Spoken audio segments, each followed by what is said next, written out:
ఈ వాక్యాన్ని సంఘానికి బోధించు. ఆ వాక్య ప్రకారంగా ఉన్న కొంతమంది బిడ్డలైనా సరి చేయబడతారు, వారితో నేను మాట్లాడతాను. రైట్. వాక్యాన్ని సిద్ధపరచుకునే సమయానికి పాస్టర్ గారి ఇంటి ముందు కోడి వచ్చింది. ఏమండి, నా మాటలు వింటున్నారా? కొంచెం నా వైపు చూస్తే 10 నిమిషాలు. కోడి వచ్చింది. ఈ బైబిల్ పక్కన పెట్టి కాసిన గింజలు వేసి దాన్ని జమిలి పట్టుకున్నాడంట. బొట్ట కింద వేసాడు. వాక్య సమయం అవుతుంది, ప్రార్థన ప్రారంభించాలి, టైం దాటిపోతుంది. కోడి సిద్ధపరిచాడు. దేనికి? నాటుకోడి. పాస్టర్ గారు, అయ్యా ఇక్కడ కోడి సిద్ధపరిచాను, బుట్ట కింద ఉంది, నేను సంఘానికి వెళ్ళి వాక్య పరిచయం చేసేస్తాను, నేను వచ్చే వరకు దీన్ని సిద్ధపరిచి నాటుకోడి మాంసం నాకు రెడీ చేయమన్నాడు. Okay, right. వెళ్ళాడు, సంఘానికి వెళ్ళాడు, నిలబడి వాక్యం చెబుతున్నాడు. దొంగతనం చేయొద్దు దేవుని బిడ్డలారా, మహాపాపము. నీ పొరుగు వాంది ఏది ఆశించకూడదు, మహాశాపము. దొంగతనము చేయొద్దని దేవుడు చెబుతున్నాడు. దొంగతనం చేసిన వానికి దేవుడు శిక్ష విధిస్తాడు. నీ పొరుగు వాంది ఏది ఆశించకూడదని వాక్యంలో రాయబడింది. దొంగతనం చేస్తున్నావా? పొరుగు వాంది ఆశిస్తున్నావా?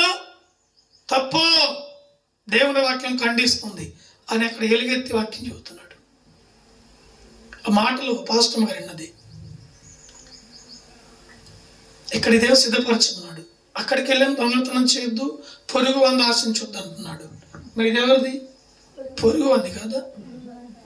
ఆమె వచ్చి బుట్ట పైకి తీసిందంట, వెళ్ళిపోయింది. అది దాని ప్రాణాలు కాపాడబడ్డాయి. ఇంటికి వచ్చాడు, అడవిడిగా రెడీ అయ్యాడు. పాస్టర్ గారు అన్నం పెట్టమన్నాడు. తీసుకొచ్చి పప్పు కూర పెట్టిందంట. ఇదేంటి? మాంసం ఉండాలి కదా. ఏది అంటే, అయ్యా నువ్వే వాక్యం చెప్పావు సంఘంలో, నాకు వినపడుతుంది ఇక్కడ దాకా వాక్యం. పొరుగు వాంది ఆశించొద్దన్నావు కదా, మరి ఇది ఎవరిది? అలాగా, సరే అయితే అని పప్పుతో తిని సర్దుకునంట పాస్టర్ గారు. ఇప్పుడు ఎదుటివానికి బోధించే నీవు బోధించుకున్నావా అంటే నీవు తప్పు చేస్తున్నావా, పాపం జోలికి వెళ్తున్నావా, తప్పుడు మార్గం వెళ్తున్నావా తెలుసుకోవాలి కదా. తెలుసుకోకుండా నేను చేసే పని అంతా రైట్ అని అంటే విశ్వాసం నచ్చిద్దా? 1. దేవునికి నచ్చిద్దా? 2. సంఘంలో సంఘ పెద్దలకు నచ్చిద్దా? ఒకడు అంటున్నాడు మొన్న కలిసి, పాస్టర్ గారు, మా పాస్టర్ గారు నన్ను సంఘ పెద్దం చేశాడు. మంచిదయ్యా, సంతోషం. ఎక్కడ పడితే అక్కడ రమ్మంటున్నాడయ్యా ప్రార్థనకి. మరీ మంచిదయ్యా. ప్రార్థనకి వెళ్ళాలి, దేవుని వాక్యం వినాలి, పాటలు నేర్చుకోవాలి, వాక్యంలో అభివృద్ధి చెందాలి, ఆత్మీయంగా బలపడితే మంచిదే కదా నేను అన్నా. పాస్టర్ గారు ఏం చెప్పమంటావు కానీ ఆ తిరిగే దెబ్బకి నేను తిరగలేక వెళ్ళలేక నేను 1 నెల ఉంటే మానుకుందాం చూస్తున్నా. ఏం మానుకుంటావంటే సంఘ పెద్ద పోస్ట్ మానుకోవాలని చూస్తున్నా. నువ్వు సంఘ పెద్ద నీకు ఏమైనా బ్యాడ్జీ ఇచ్చాడా? ఏమండి, లేదు ఆర్చి బిల్ ఏమైనా ఇచ్చాడా? సర్టిఫికెట్ ఏమైనా ఇచ్చాడా? సంఘానికి సంఘ పెద్దవు అంతే. నువ్వు పాస్టర్ గారికి కాదు పెద్దవు, దేవునికి కాదు పెద్దవు, సంఘం వరకు, సంఘం పనులు చూసుకునే వరకు, సంఘంలో మంచి చెడ్డలు సరిచేసే వరకు సంఘ పెద్దవు. సంఘంలో పనిచేస్తే దేవుడు దీవిస్తాడు నిన్ను, అంతేనా?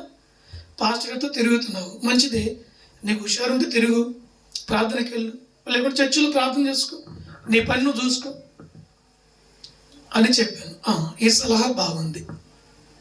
ప్రతి ఆదివారం వెళ్ళు, ప్రతి శనివారం వెళ్ళు, మధ్య ఉపవాస ప్రార్థన ఉంటే వెళ్ళు, పాల్గొందు. నీకు కలిగింది ఏదో కానికి పాస్టర్తో ప్రార్థన చేయించుకో. సంఘంలో ఏదైనా పని నువ్వు చెప్పాడు అనుకో, బాధ్యతగా చెయ్యి, వచ్చేసి తర్వాత నీ పని నువ్వు చూసుకోమన్నా. ఈ ఆలోచన బాగుంది పాస్టర్ గారు అన్నాడు. దేవుని బిడ్డలారా, కొంతమంది సిద్ధపడతారు కానీ ఆ సిద్ధపాట్లు ఉండేదానికి ఇష్టపడతారమ్మా. దేవునికి మహిమ కలుగును గాక.